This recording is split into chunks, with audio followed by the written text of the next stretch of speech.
Di mana kalau untuk relawan ini biasa dapat dikatakan adalah orang-orang yang melakukan satu kegiatan dengan sukarela. Sedangkan kalau potensi SAR itu, kalau berdasarkan undang-undang ini ada 4 ya.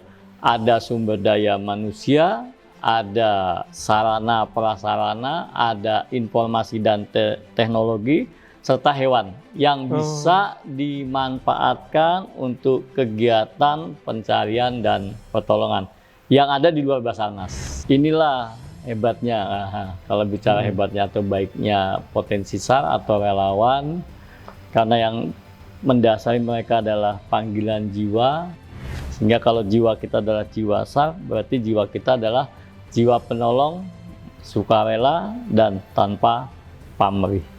Itu saja.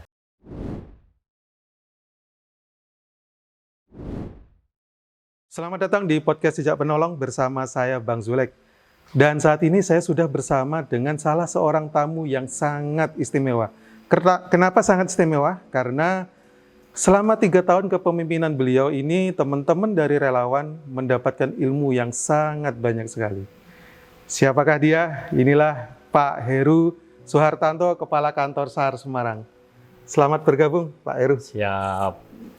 Gimana Pak Heru kabarnya? Alhamdulillah sehat selalu. Ini Pak Heru ini sebagai Kepala Kantor SAR Semarang atau Basarnas Semarang, beliau sudah 3 tahun berada di Semarang ini. Nah, selama 3 tahun kepemimpinan beliau ini sudah menyelenggarakan banyak sekali pelatihan-pelatihan bagi relawan. Atau kalau di Basarnas itu nyebutnya potensi SAR. Nah Pak Heru, sebenarnya apa sih Pak perbedaan dari relawan dan potensi SAR itu Pak? Sebenarnya kalau dilihat tugas tidak berbeda, tapi dilihat nama atau nomenklatur ini sangat membedakan. Di mana kalau untuk relawan ini biasa dapat dikatakan adalah orang-orang yang melakukan satu kegiatan dengan sukarela. Dia melakukan aktivitas atau aktivitas apapun ya dengan sukarela, dengan keinginan dari hati yang paling dalam. Khususnya untuk yang relawan SAR ini adalah relawan yang melakukan aktivitas di bidang kemanusiaan. Ini dengan sukarela, dia tidak ada paksaan dan lain sebagainya. Sedangkan kalau potensi SAR itu, kalau berdasarkan undang-undang ini ada 4 ya. Ada sumber daya manusia, ada sarana prasarana, ada informasi dan teknologi, serta hewan yang bisa dimanfaatkan untuk kegiatan pencarian dan pertolongan yang ada di luar Basarnas. Sehingga yang membedakan ini kalau dilihat dari sisi SDM dulu, kalau relawan itu siapapun boleh. Siapapun bisa Pak ya? Siapapun bisa menjadi relawan. Tapi kalau potensi SAR ini wajib memiliki kompetensi sehingga saat dia melakukan atau mendukung pelaksanaan operasi, kita wajib dia punya satu kompetensi sesuai dengan jenis kecelakaan. Nah, berarti yang membedakan itu relawan siapapun bisa dengan modal seadanya. Seadanya, kalau potensi SAR ini harus memiliki kompetensi di bidang SAR. Nah, kalau dia itu seorang potensi SAR, ingin menjadi seorang potensi SAR, itu sebenarnya ada model tersendiri nggak sih Pak untuk itu? Jadi perlu saya sampaikan dulu, sebenarnya siapapun boleh menjadi penolong, bukan potensi. Siapapun boleh jadi penolong. Siapapun boleh menjadi penolong.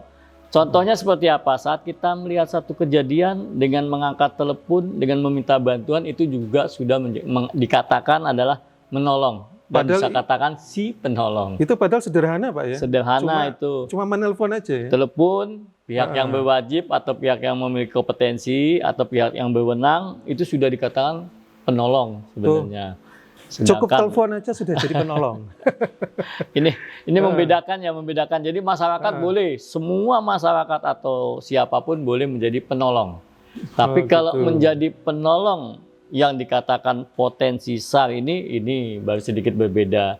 Jadi seorang potensi SAR itu tidak serta-merta harus bisa melakukan tindakan pertolongan. Ini kalau kami bilang wajib bagi mereka untuk memiliki kompetensi. Wajib. Kenapa kompetensi diperlukan oleh teman-teman potensi SAR? Yang pertama adalah saat kita melakukan pertolongan, jangan sampai kita membahayakan diri kita, apalagi membahayakan tim yang lainnya. Ini kuncinya seperti itu. Jadi saat kalau di kita filosofinya korban tetap korban, tidak boleh menambah korbannya. Sehingga potensi SAR ini ya kalau ingin membantu kita, ya kita akan bekali dengan kompetensi yang dibutuhkan saat nanti di lapangan kita bisa bekerja sama. Jadi satu pola sikap, satu pola tindak dengan ilmu pengetahuan dan keterampilan yang sudah sama. Nah, Jadi memang potensi SAR itu harus memiliki bekal, jangan sampai merepotkan orang lain kan? Iya, bukan saja merepotkan, yang dikhawatirkan membahayakan keselamatan dirinya dan timnya. Nah ini yang kita jaga. Ya. Selain itu Pak, untuk modal lain selain memiliki apa tadi kompetensi ya? Iya. Sebenarnya untuk potensi itu yang paling mendasar adalah dia punya sifat atau jiwa ingin membantu sesama. Itu yang nomor satu. Itu sebenarnya ada dorongan dari teman-teman potensi dengan sifat dan jiwa. Karena kita pahami SAR itu adalah kegiatan kemanusiaan yang dilakukan dengan sukarela dan tanpa pamrih. Itu adalah jiwa yang harus dimiliki oleh teman-teman potensi.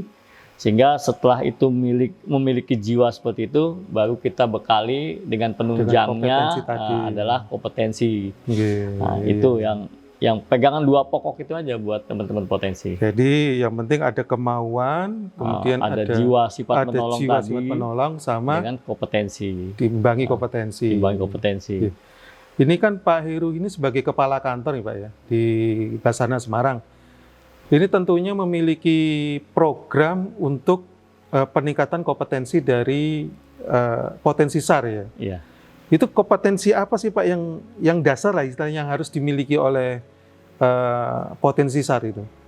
Sebenarnya di Basarnas itu ada banyak kompetensi ya. Di diklatnya aja kita punya 33 diklat. Yang 33 diklat. Sehingga kalau untuk potensi kita hanya membatasi cukup dengan 7 kompetensi. Seperti yang pertama medical first responder, yaitu untuk penanganan saat menemukan korban, bagaimana dia melakukan penanganan terhadap korban.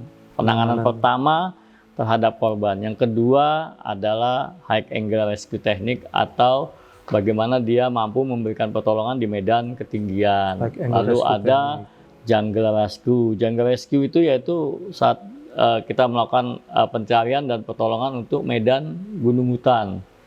Juga ada vehicle accident, yaitu penanganan saat terjadi kecelakaan kendaraan bermotor di jalan raya atau tempat-tempat yang memang tidak memungkinkan untuk orang awam melakukan. Juga ada kegiatan water rescue, underwater rescue, dan collapse structure search and rescue CSSR, juga ada confined space rescue. Itu potensi SAR harus bisa itu ya Pak? Iya, tapi tidak harus semuanya bisa dimiliki. Yang paling mendasar ya medical first responder. Itu kalau medical first responder itu kalau menurut kami ya semua potensi SAR wajib memiliki kompetensi sebagai penolong yang dapat menangani penanganan pertama terhadap korban. Itu kenapa sangat penting. Karena dia ada di semua lini kejadian. Kecelakaan di jalan raya, kecelakaan di gunung hutan, atau kondisi manusia yang hilang di gunung hutan, ya semua lini itu dasarnya harus bisa menangani korban. Karena kita adalah diharapkan kita, bukan diharapkan, dikhawatirkan kita adalah orang yang pertama datang. Sehingga yang pertama datang itu harus bisa melakukan pertolongan pertama atau penanganan pertama terhadap korban. Nah ini yang akhirnya potensi saya, kalau menurut kami wajib memiliki ilmu dasar, yaitu medical first responder. MFR, medical first responder. Berarti di materi MFR itu sudah mencakup banyak jenis-jenis dari kecelakaan ya Pak ya? Iya, sebenarnya bukan jenis kecelakaan, tapi saat terjadi kecelakaan biasanya korban akan mengalami, misalkan contoh cedera, itu kan di semua jenis kecelakaan itu akan terjadi pasti. Misalkan saat terjadi kecelakaan kendaraan, ya entah dia kena fraktur, ya kan, fraktur alat gerak atau spinal atau pendarahan, nah itu ada di sana biasanya kalau terjadi. Demikian juga dengan kejadian lain, jatuh misalkan. Nah, itu juga bisa dimungkinkan terjadi juga. Nah, ini sehingga MFR itu adalah kompetensi paling dasar yang wajib dimiliki oleh teman-teman potensi SAR. Kalau MFR itu apa bedanya dengan kalau di sekolah dulu kan kita ada namanya P3K ya Pak? Sebenarnya itu sama dulu ya? namanya P3K, berkembang menjadi PPGD. Nah sekarang ya bukan berkembang, hanya merubah nomenklatur saja. Sekarang dinamakan Medical First Responder. Medical First Responder. Jadi orang pertama yang melakukan penanganan awal ya. Di dalam materi MFR itu sebenarnya semua jenis luka ya, atau sebenarnya MFR ini gimana ya itu? Didesain itu adalah untuk penanganan pertama pra rumah sakit atau untuk penanganan selanjutnya. Jadi tim yang pertama itu kan yang datang ya dia menangani penanganan pertama. Jadi untuk materinya yang mendasari itu adalah bagaimana dia bisa menangani saat pertama kali datang untuk korban. Nah, tapi gini, nanti Pak, selanjutnya kan diserahkan kepada tim medis yang memang ahlinya di bidang tersebut. Ketika potensi SAR itu menemukan sebuah kondisi dan dia menguasai MFR, tetapi kondisi korban tersebut, maaf dalam arti sudah tidak ada. Apakah dari petugas itu berhak untuk menyatakan bahwa korban itu sudah meninggal begitu? Karena dengan dia memiliki kemampuan. Jangankan teman-teman potensi, teman-teman Basarnas pun tidak diperkenankan untuk menyatakan kondisi korban misalkan sudah meninggal dunia. Yang berhak itu adalah dokter yang mempunyai keahlian tersebut. Jadi kita udah nggak boleh. Hanya ya biasa kita kalau menemukan korban seperti itu dia pakai kode ya. Misalkan Mike Delta atau botol kosong. Nah, kosong. Jadi ini sudah cuman tanda-tanda saja, tapi tidak boleh menyatakan bahwa korban ditemukan sudah meninggal dunia, tidak bisa. Karena meninggal dunia itu harus dokter yang menyatakan, bukan teman-teman di lapangan. Di Jawa Tengah sendiri ini kan memiliki banyak potensi SAR ya. Itu sudah berapa potensi SAR yang sudah diberikan kompetensi oleh Basarnas Semarang ini? Jadi untuk Jawa Tengah ya perlu saya sampaikan ini sangat banyak ya potensi SAR, karena memang khusus Jawa Tengah khusus Jawa lah ya, bukan Jawa Tengah, Jawa, tapi kita khususnya Jawa Tengah ini memang potensi SAR-nya sangat-sangat banyak. Dan kami bersyukur potensi SAR-nya juga bisa bekerja sama dengan Basarnas dengan baik. Itu kalau cerita potensi SAR di Jawa Tengah ini jumlahnya organisasi ya, tidak cerita organisasinya ada ribuan. Contoh di Surakarta saja, di Surakarta ini yang terdata itu sudah ada 224 organisasi yang tergabung. 224 organisasi bukan orang, ya. Organisasi. Nah, kalau organisasi itu isinya 20-30 orang ya tinggal dikali. Nah, juga di Semarang ini juga banyak sebenarnya. Banyak juga di Semarang, juga ada di Pemalang itu ada USS, sehingga juga banyak di sana potensinya.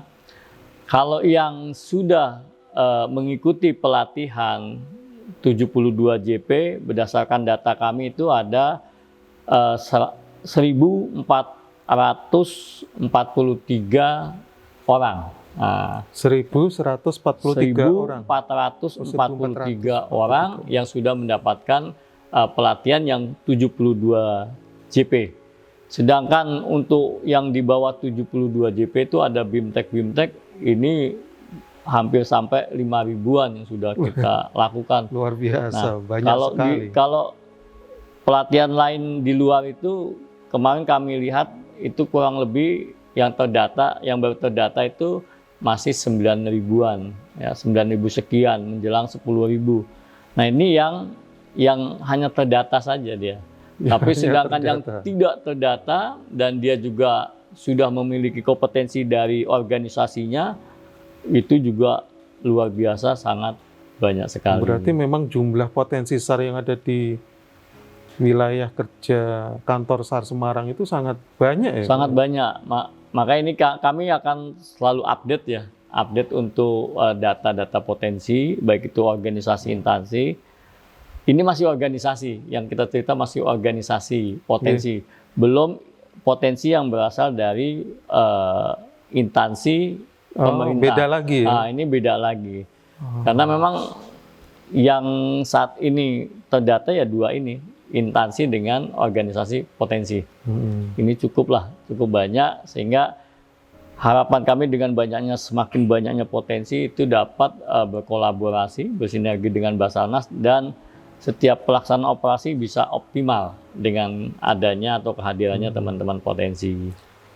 Oke Pak, terus kemudian untuk menjadi potensi SAR itu sebenarnya ada syaratnya apa tidak sih? Sebenarnya kalau syarat tidak ada kali ya, karena potensi itu kan panggilan jiwa. Akan tetapi kan tetap dia harus di bawah satu organisasi, itu baiknya. Nah, tapi bagaimana kalau dia tidak punya organisasi, bolehkah? Boleh, ya, boleh menjadi potensi SAR. Misalkan Mas Jul punya anjing itu mempunyai kemampuan SAR, boleh nggak dia menjadi potensi? Boleh. Itu kan individual ya. Individual. Iya. Boleh karena sifatnya apa?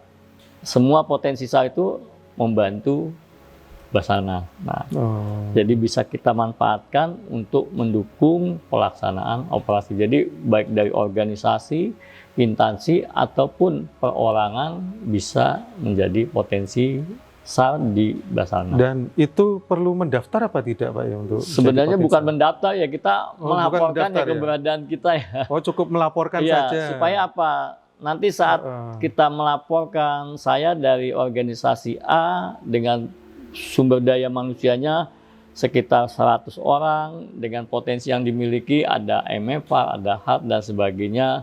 Terus dia laporkan juga saya punya sarana, saya juga punya anjing misalkan untuk K9 atau untuk hewannya. Itu dengan melaporkan seperti itu kita sangat senang. Tapi kita juga ada kegiatan juga di kami, yaitu mendata semua potensi SAR yang memang sudah sering bergabung atau sering bergabung di lapangan, kita data, dan data itu sudah ada di tempat kami. Berarti organisasi potensi SAR yang ada di wilayah kantor SAR Semarang ini sudah masuk dalam database gitu ya Pak? Ada dalam database potensi SAR, dan di sana juga ada peta kekuatan, jumlahnya, kompetensinya, sarananya, terus prasarana, termasuk hewannya, ya. Seperti Satpol PP punya hewan anjing sekian itu terdata semua. Luar biasa, berarti memang selain militan yang tinggi di Jawa Tengah ya terutama Pak ya untuk potensi SAR-nya, mereka juga sudah terdata di Basarnas. Jadi setiap ada operasi SAR mereka bisa diberdayakan begitu Pak ya? Langsung diberdayakan. Inilah hebatnya, kalau bicara hebatnya atau baiknya potensi SAR atau relawan, karena yang mendasari mereka adalah panggilan jiwa, ya kan, karena mereka punya empati untuk membantu sesama. Ini yang tanpa, setiap ada kejadian tanpa diminta pun mereka sudah bergerak menuju lokasi kejadian. Sehingga ini yang sangat membuat kami senang lah ya. Sehingga saat ketemu di lapangan kita bisa kolaborasi, bisa sinergi, sehingga pelaksanaan tugas yang kita lakukan bersama itu menghasilkan hasil yang optimal. Jadi tidak perlu kita telepon, kita undang, tidak Mereka perlu langsung mereka bergerak. langsung bergerak. Akan tetapi juga terkadang apabila mereka tidak tahu ya kita infokan. Dengan diinfokan juga mereka tetap bergerak. Untuk ikut bersinergi Iya, dengan inilah apa ya? Karena bagaimanapun potensi SAR itu diamanatkan di dalam Undang-Undang 29 tahun 2014 tentang pencarian dan pertolongan, di mana di dalam penyelenggaraan operasi pencarian dan pertolongan dilaksanakan melalui siaga, operasi, dan pelibatan potensi. Sehingga setiap operasi ya kita harus melibatkan. Kalau potensi. melihat aturannya ya harus melibatkan teman-teman potensi. Bukan Basarnas tidak bisa bekerja sendiri, tapi alangkah baiknya dengan bekerja sama, tugas-tugas dapat diselesaikan dengan baik dan optimal. Optimal dan lebih cepat. Lebih cepat sepertinya. juga, ya. Kalau untuk menjadi potensi SAR itu ada syarat khusus nggak, Pak? Misal harus punya peralatan untuk organisasinya atau harusnya lengkap gitu. Misalkan dia harus punya perahu karet atau harus punya apa itu pelampung atau gimana gitu, Pak? Sebenarnya tidak juga ya. Tidak perlu ya. Tidak harus seperti itu. Tapi ya minimal mereka punya untuk alat pelindung diri ya. Karena ini jadi misalkan satu organisasi hanya punya SDM, kan tadi ada 4, ada SDM, ada sarana prasarana, ada hewan dan ada IT kan. Tapi dia hanya punya SDM boleh jadi potensi SAR. Nah, tinggal bagaimana dilengkapi SDM-nya ini tadi dengan pertama APD-nya. Lalu kedua ya kompetensinya yang sangat penting. Nah, hal-hal seperti ini sebenarnya bisa bekerja sama kok dengan Basarnas, kecuali APD ya. APD kan kepentingan pribadi. Tapi kalau APD untuk itu kompetensi, wajib ya? APD wajib digunakan oleh semua yang terlibat sebenarnya. Jadi harapan kami kalau mau terlibat ya wajib pakai APD. Kalau tidak pakai APD jangan terlibat. Karena membahayakan diri sendiri. Nah, pelibatan juga tidak usah berkecil hati. Misalkan tidak dilibatkan di lokasi kejadian, kan bisa dilibatkan di posko. Nah, itu juga kan terlibat posko. Juga bisa jadi petugas posko atau membantu sisi-sisi yang lain. Seperti dapur umum. Penyiapan, untuk dapur umum atau penyiapan peralatan itu kan masih boleh. Ya, iya, berarti itu pun kalau kita lihat kan kalau lupa bawa APD atau tidak punya APD masih bisa membantu di. Tapi kalau masuk di sektor TKP ini wajib menggunakan APD. Wajib menggunakan APD gitu teman-teman ya. Jadi kalau dalam sebuah operasi SAR itu kalau mau masuk ring 1 istilahnya ya, itu harus pakai APD. Kalau tidak bawa APD silakan ke posko membantu di posko. Tugas di posko baik di komunikasi atau di penyiapan alat atau ya kalau ada pas ada dapur umum atau DU-nya ya kita bantu di DU-nya. Berarti memang untuk syarat menjadi potensi SAR Basarnas itu tidak perlu memiliki peralatan yang lengkap gitu, Pak? Iya, sebenarnya tidak susah, cuman hanya juga. Panggilan jiwa. Cukup panggilan jiwa. Panggilan jiwa karena punya jiwa kemanusiaan tadi ingin membantu sesama dan itu bisa bergabung di satu organisasi, itu bisa menjadi potensi kami. Oke. Ini menarik teman-teman ya kalau kita berbicara masalah relawan dalam hal ini potensi SAR, tentunya harus banyak sekali yang harus diperhatikan. Seperti tadi Pak Heru bilang, harus memiliki jiwanya, kemudian kompetensinya. Oke, ini percakapan yang cukup menarik juga dan membawa pengetahuan baru ke kita bahwa ada perbedaan antara relawan sama potensi meskipun sama-sama mereka berada di jalan yang sama, begitu Pak. Kemanusiaan. Jalan kemanusiaan, tapi ada perbedaan. Oke Pak Heru, mungkin yang terakhir untuk potensi SAR yang ada di seluruh Indonesia, mungkin ada pesan atau sepatah dua patah kata gitu Pak? Saya hanya menyampaikan ke teman-teman potensi bahwa SAR adalah kegiatan kemanusiaan yang dilakukan dengan sukarela dan tanpa pamrih. Itu harus menjadi jiwa kita. Sehingga kalau jiwa kita adalah jiwa SAR, berarti jiwa kita adalah jiwa penolong, sukarela, dan tanpa pamrih. Itu saja. Oke, terima kasih Pak Heru. Oke. Pembicaraan yang sangat Sama-sama. menarik. Ini materi yang sangat menarik sekali. Semoga dengan materi ini teman-teman semua mendapatkan informasi, pengetahuan yang lebih banyak lagi mengenai apa itu relawan, apa itu potensi SAR, dan keterlibatan potensi SAR yang ada di setiap operasi SAR. Oke, apabila teman-teman tertarik dengan channel ini dan akan mengembangkan channel ini untuk eksistensi dari relawan atau potensi SAR di seluruh Indonesia, silahkan subscribe, like, komen, dan share. Oke, terima kasih. Salam Nurani.